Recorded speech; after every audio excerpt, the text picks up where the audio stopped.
In today's video, I'm going to teach you how to use the progress bar in Monday.com. If you're looking to effectively track the progress of your tasks and projects and want a visual representation of how much work is left, you're in the right place. Let's dive in and explore how you can set up and make the most out of the progress bar feature on your Monday.com board.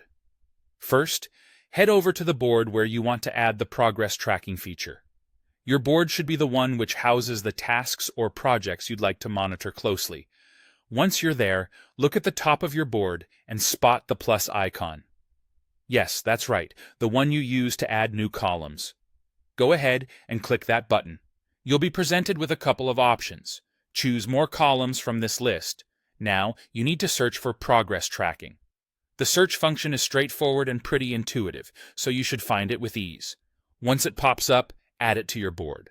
This progress tracking column will become the heart of your progress monitoring efforts on this board. With the progress tracking column now in place, it's essential to understand how it works and how you can configure it to best suit your needs. Now, this column doesn't work in isolation. You need to have status columns that correspond to the different stages or phases of your tasks.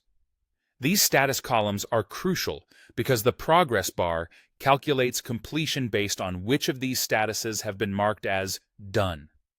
In essence, each status that you check off as done contributes to the percent completion shown in your progress bar. You have the flexibility to choose which status columns you'd like to include in your progress calculation. To customize this, head over to the settings of your progress tracking column. You'll find an option labeled Customize Progress Tracking Column. By checking or unchecking your status columns here, you can define which phases will contribute to the progress calculation, giving you precise control over what counts towards completion. Additionally, there is a feature called Distribute Weight Equally in the settings.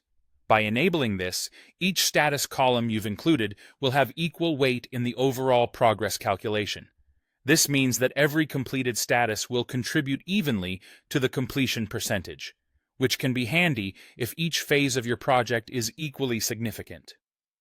Finally, take a look at the footer of the progress tracking column. This section, located just below the items in each group, will display the group's overall percentage of task completion. It's a convenient spot to quickly assess the progress of multiple tasks without having to dive deep into individual task details. And there you have it. By following these steps, you can set up a robust progress tracking system in Monday.com that not only helps stay organized, but also keeps your team informed about the status of ongoing projects.